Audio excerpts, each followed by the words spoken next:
નમસ્કાર મિત્રો, સ્વાગત છે તમારું અમારી વાસ્તુરંગ યુટ્યુબ ચેનલમાં। મિત્રો, જો તમારા હાથમાં પૈસા ન આવતા હોય તેમજ જીવનમાં બધી જ બાજુથી મુશ્કેલીઓ જ આવતી હોય તો એમાંથી બહાર નીકળવા માટે તમને રસ્તો કાંઈ ન મળતો હોય તેમજ ધંધો નોકરી દુકાન તેમજ કાંઈ તમારું ચાલતું ન હોય અને ચારે બાજુથી તમને બહુ નુકસાન થતું હોય તો મિત્રો તમારે નવરાત્રિના દિવસોમાં આ એક ઉપાય કોઈ પણ એક દિવસમાં જરૂર કરવાનો છે। અને મિત્રોમાં કુળદેવીએ કીધું છે કે તમે થોડાક જ દિવસમાં જોશો કે તમારા જીવનમાં બહુ મોટો ચમત્કાર થશે, ધન પ્રાપ્તિના નવા રસ્તા ખુલી જશે તેમજ તમારા જીવનની બધી જ સમસ્યાથી તમે મુક્ત થઈ જશો અને તમને સુખ સમૃદ્ધિની પ્રાપ્તિ થશે। તો મિત્રો, વિડીયોમાં આગળ વધતા પહેલા જો તમે ઈચ્છતા હોવ કે માં દુર્ગાની કૃપા તમારી ઉપર સદા બની રહે તો આ વિડીયોને લાઈક કરી અને કમેન્ટમાં જય માં દુર્ગા જરૂર લખી દેજો કે જેથી માં દુર્ગાની કૃપા તમારી ઉપર સદા બની રહે। તો મિત્રો, તમે જ્યારે રસોઈ બનાવો છો તો ક્યારેક થોડુંક વધારે પણ બની જાય છે। તો મિત્રો, જો તમારી ઘરે પણ આવું થતું હોય તો મિત્રો આ જાણકારી તમારા માટે બહુ મહત્વની છે। જો તમે પણ મિત્રો નવરાત્રિમાં દિવસોમાં આ વસ્તુ ખાવ છો તો તમને ધનવાન બનવાથી કોઈ રોકી નહીં શકે। આથી મિત્રો, જો આ વિડીયોને તમે આખો જોઈ લીધો તો તમારો બેડો પાર થઈ જશે। તેની સાથે જ મિત્રો આપણે આ વિડીયોમાં અમુક એવી ભૂલ વિશે જાણશું કે જો આવી ભૂલ તમારા ઘરમાં પણ મહિલાઓ આવી ભૂલ કરે છે તો આખું ઘર બરબાદ થઈ જશે। આથી આ વિડીયોને આખો જોવા વિનંતી। મિત્રો, રસોઈ ઘરમાં નવરાત્રિના દિવસોમાં આવી ભૂલ ક્યારેય ન કરવી જોઈએ। મિત્રો, શાસ્ત્રો અનુસાર રસોડામાં આવી ભૂલોને જો કોઈ મનુષ્ય કરે છે તો એ બધી જ બાજુથી તેને ગરીબીનો સામનો કરવો પડી શકે છે તેમજ આખા પરિવારને આનો સામનો કરવો પડે છે। મિત્રો, શાસ્ત્રોમાં એવું સ્પષ્ટ જણાવવામાં આવ્યું કે જે ઘરમાં માતા અન્નપૂર્ણાજીનો વાસ થઈ જાય છે તો તેની સાથે બધા જ દેવી દેવતા છે એક સાથે નિવાસ કરે છે। આવું કરવાવાળાના ઘરોમાં અનાજનો ભંડાર ભરેલો રહે છે। જે મનુષ્યના ઘરે જો આવી ભૂલ થતી હોય તો તમે તેને મામૂલી ન સમજતા અને ક્યારે તેને નજર અંદાજ કરવાની ભૂલ ન કરતા, નકર તમારું આખું ઘર છે એ ગરીબ થઈ શકે છે। તો મિત્રો, શાસ્ત્રો અનુસાર જો તમારું રસોડું છે સ્વચ્છ છે અને જો એમાં આ બધી ભૂલ ન થતી હોય તો માતા અન્નપૂર્ણા છે તમારાથી પ્રસન્ન થઈ જાય છે અને તમને ધનવાન બનાવે છે। તો આવો મિત્રો આપણે જાણીએ એવી કઈ ભૂલો છે કે જે આપણે નવરાત્રિ દરમિયાન ન કરવી જોઈએ। તો મિત્રો, એના પહેલા તમને વિનંતી છે કે આ વિડીયોને લાઈક કરી દેજો અને આ ચેનલને પણ હજી તમે સબસ્ક્રાઇબ ન કરી હોય તો સબસ્ક્રાઇબ કરી દેજો કે જેથી કરીને દુર્ગા માતાની કૃપા તમને મળી શકે। મિત્રો, નંબર 1 ઉપર આવે છે કે મહિલાઓ અમુક એવી હોય છે કે જે નવરાત્રિના દિવસોમાં જો તે રસોઈ બનાવે છે તો પહેલા સ્નાન નથી કરતી અને રસોડામાં તે રસોઈ બનાવે છે તો તે શરીરના બીજા અંગ ઉપર સ્પર્શ કરતી હોય છે અને પછી હાથ ધોયા વગર જ તે રસોઈ બનાવે છે। તો આવી રીતે રસોઈ છે એ દૂષિત થઈ જાય છે। તો આવી રીતે જો ઘરના લોકો ખાવાનું ખાય છે તો ઘરમાં બીમારી આવે છે। આનાથી માતા અન્નપૂર્ણા છે ઈર્ષાઈ જાય છે તેમજ આવા ઘરોમાં દરિદ્રતાનો વાસ થાય છે તેમજ આવા ઘરમાં જો માણસો હોય છે આગળ પ્રગતિ કરી શકતા નથી અને રાહુ કેતુનો ખરાબ પ્રભાવ પડી શકે છે। આથી નવરાત્રિના દિવસોમાં આવી ભૂલ ન કરવી જોઈએ। આથી હંમેશા સ્વચ્છ ખાવાનું જ ખાવું જોઈએ। જો આવી રીતે રસોઈ સ્વચ્છ રહીને બનાવવામાં આવે તો માતા અન્નપૂર્ણા છે એ પ્રસન્ન રહે છે। મિત્રો, બીજી વસ્તુ છે એ છે કે જો રસોડું સ્વચ્છ ન હોય તો ઘરમાં ઘણા બધા દોષ લાગી શકે છે। આથી આખું ઘર છે ગરીબીનો શિકાર બની જાય છે। આથી આપણું રસોડું છે એ હંમેશા સાફ રાખવું જોઈએ। આનાથી માતા અન્નપૂર્ણા પ્રસન્ન થાય છે। તેમજ નંબર 3 ઉપર આવે છે કે આપણા ઘરમાં ધારદાર વસ્તુઓ નવરાત્રિના દિવસોમાં ન રાખવી જોઈએ અને જો હોય તો આપણે બહાર કાઢી નાખવી જોઈએ। તેની સાથે જ રસોડામાં એકથી વધારે ચાકુ ન રાખવા જોઈએ। જો આપણે આ ભૂલ કરીએ છીએ તો દુર્ગા માતાની કૃપા છે એ આપણને પ્રાપ્ત નથી થતી અને તે આપણાથી ક્રોધિત થઈને આપણને ગરીબ બનાવી શકે છે। તેમજ મિત્રો નવરાત્રિના દિવસોમાં રસોડાની સામે બૂટ ચપ્પલ ક્યારે રાખવા ન જોઈએ.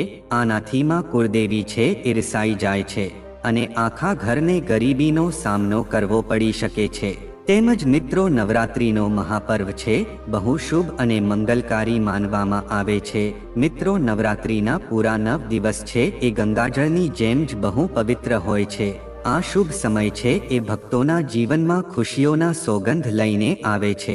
તો મિત્રો અમે તમને જણાવી દઈએ કે આ નવરાત્રિના દિવસોમાં જો તમે માતાજી પાસે જે કંઈ પણ માંગો છો એ તમને તરત જ આપી દે છે. તો મિત્રો નવરાત્રિના દિવસોમાં જો તમારે તમારી મનોકામનાની પૂર્તિ કરવી હોય તો મિત્રો નવરાત્રિના દિવસોમાં અમુક આપણે જે ભૂલ કરીએ છીએ એ ક્યારેય ન કરવી જોઈએ. અને જો તે આપણે આવી ભૂલ કરીએ છીએ તો માતાજીની કૃપા આપણને પ્રાપ્ત નથી થતી. તો મિત્રો પહેલી વસ્તુ વિશે આપણે જાણીએ. ઘણા લોકો તેમના સારા સ્વભાવને કારણે દરેકને મદદ કરવા તૈયાર હોય છે. જો કે વાસ્તુશાસ્ત્રના નિયમો અનુસાર તમારી આ સારી આદત તમને મુશ્કેલીમાં મૂકી શકે છે. તેથી નવરાત્રિ અને દિવાળી દરમિયાન ઘરમાં રાખેલી આવી ઘણી વસ્તુઓને દાન કરવાથી તમે ગરીબ બની શકો છો. આવો જાણીએ કે નવરાત્રિ દરમિયાન કઈ કઈ ભૂલ કરવાથી ઘરમાં દરિદ્રતા આવે છે. મિત્રો હિન્દુ ધર્મમાં ઘરેણાને દેવી લક્ષ્મીનું પ્રતીક માનવામાં આવે છે. તેથી જ્યારે કોઈ પણ આભૂષણ ખરીદવામાં આવે છે ત્યારે સૌપ્રથમ આભૂષણને દેવી લક્ષ્મીની સામે રાખવામાં આવે છે. વાસ્તુશાસ્ત્ર અનુસાર તમારે તમારા ઘરેણાં ક્યારે કોઈને દાનમાં ન આપવા જોઈએ. ખાસ કરીને મંગળસૂત્ર અને પગમાં પહેરવાની વેઢ કોઈને ન આપવું. અને ધનમાં માતા લક્ષ્મીનો વાસ છે. જે ઘરમાં દરેક રૂપિયાની બચત હોય ત્યાં ક્યારેય પૈસાની કમી નથી હોતી. તેથી નવરાત્રિ દરમિયાન કોઈને ઉધાર ન આપો. ઉધાર આપવાથી માતા લક્ષ્મી ગુસ્સે થાય છે. તેમજ ઘરની સફાઈ માટે ઉપયોગમાં લેવાતી સાવરણીમાં પણ દેવી લક્ષ્મીનો વાસ હોય છે. ઘરમાં ઉપયોગમાં લેવાતી સાવરણી નકારાત્મક શક્તિઓને ઘરની બહાર રાખે છે. તેથી કોઈએ પોતાના ઘરમાં વપરાતી સાવરણી પણ કોઈને ન આપવી જોઈએ. તેમજ જ્યોતિષ શાસ્ત્ર અનુસાર સૂર્યાસ્ત પછી ક્યારે પણ કોઈને દૂધ ન આપવું જોઈએ. કારણ કે દૂધને ચંદ્રગ્રહનું પ્રતીક માનવામાં આવે છે. સૂર્યાસ્ત પછી કોઈને દૂધ આપવાથી ઘરમાં આર્થિક સમસ્યા થઈ શકે છે. તેની સાથે જ મિત્રો નવરાત્રિ દરમિયાન વિશેષ મનોકામના પૂર્ણ કરવા માટે અખંડ જ્યોતિ પ્રગટાવવામાં આવે છે. જો કોઈ સાધક સતત 9 દિવસ સુધી દીવો ઓલવ્યા વિના પ્રગટાવે તો એને અખંડ જ્યોત કહેવાય છે. જો આ જ્યોત સતત પ્રજ્વલિત રહે તો માતાજીની કૃપા પરિવાર પર બની રહે છે. અખંડ જ્યોતિ એટલે કે નવદુર્ગાની પૂજા વખતે દીવો ઓલવાવો ન જોઈએ. એવું માનવામાં આવે છે કે શાશ્વત જ્યોત પ્રગટાવવાથી દેવી માતા પ્રસન્ન થાય છે. માતાના આશીર્વાદ પરિવાર પર રહે છે. પરિવારમાં ખુશીનો માહોલ છે.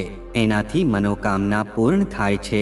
અખંડ જ્યોતિ એટલે વિભાજિત ન થયેલો પ્રકાશ. અખંડ જ્યોતિથી ઘરમાં સમૃદ્ધિ આવે છે અને માતાના આશીર્વાદ મળે છે અને મનોકામનાઓ પૂર્ણ થાય છે. કહેવાય છે કે નવરાત્રિ દરમિયાન અખંડ જ્યોતિને ઓલવવી એ અશુભ છે. સમયાંતરે દીવામાં ઘી તેલ ઉમેરવું પડે છે અને એને પવનથી સુરક્ષિત રાખવો પડે છે. સાથે જ એનું ઓલવવું પણ અશુભ માનવામાં આવે છે. તેથી 9 દિવસ સુધી અખંડ જ્યોતિનું વિશેષ ધ્યાન રાખવામાં આવે છે.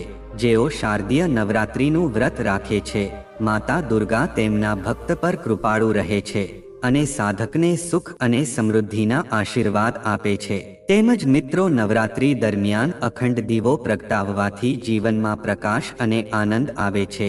આ સાથે માતાના આશીર્વાદ અકબંધ રહે છે.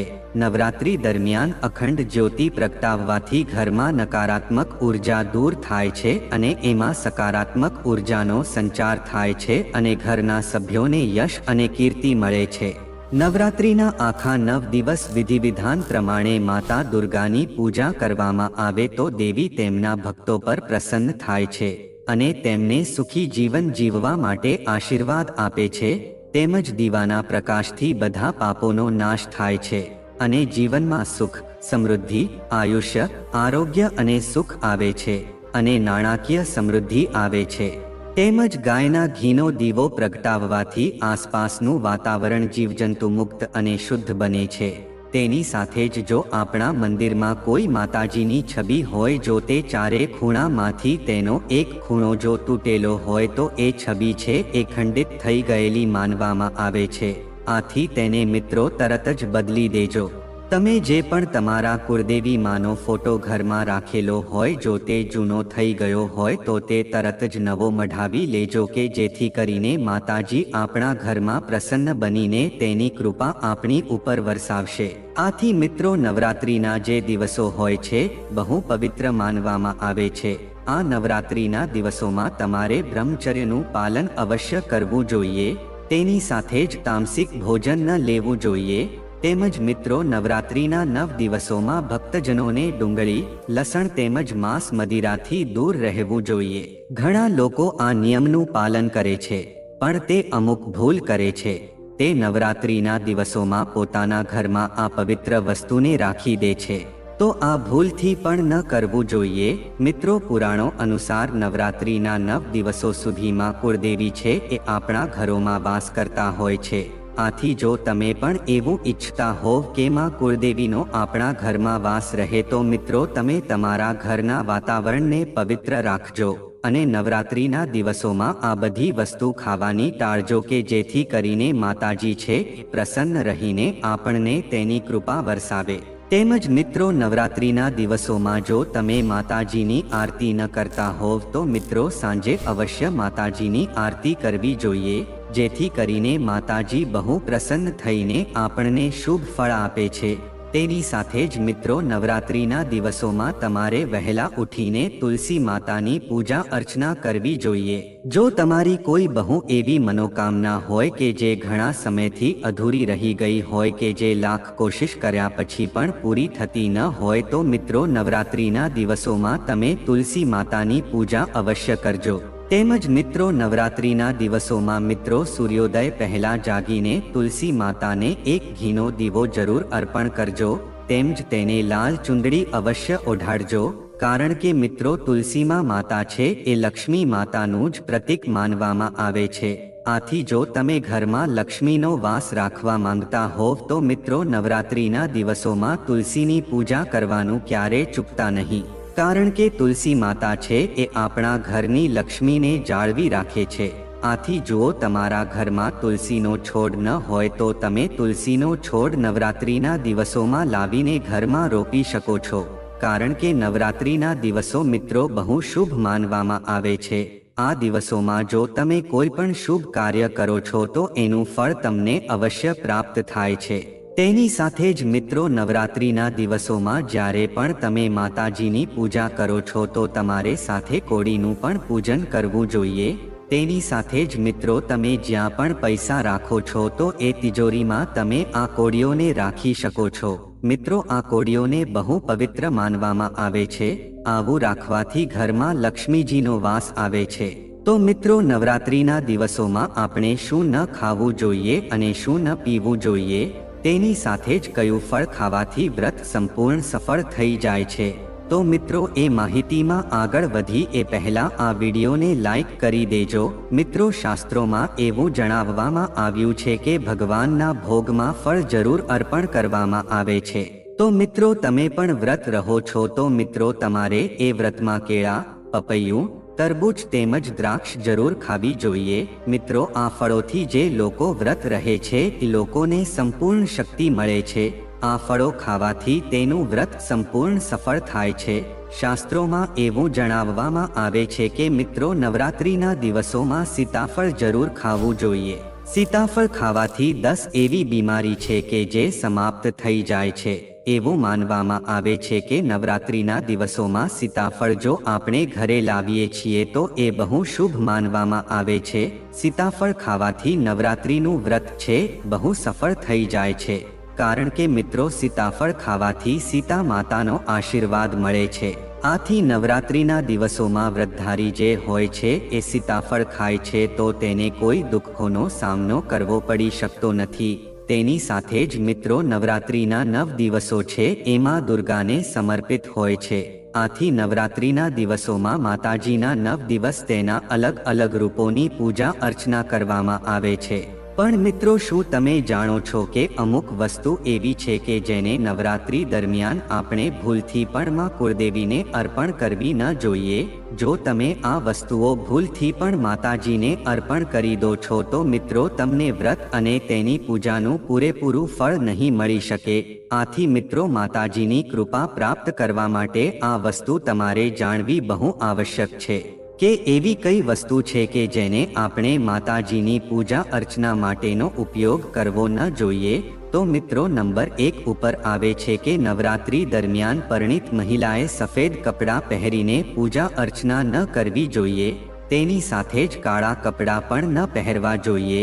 જો આ ભૂલ કરીએ છીએ તો પૂજા અને વ્રત વગેરે જેવી વસ્તુઓ અખંડિત થઈ જાય છે. જો તમે માતાજીની મૂર્તિ લગાવો છો તો તેની નીચે કાગળ ન મૂકવો જોઈએ.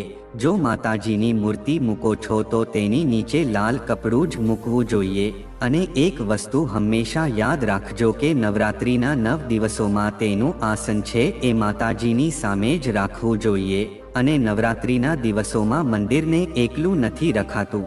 આનાથી માં રિસાઈ જાય છે.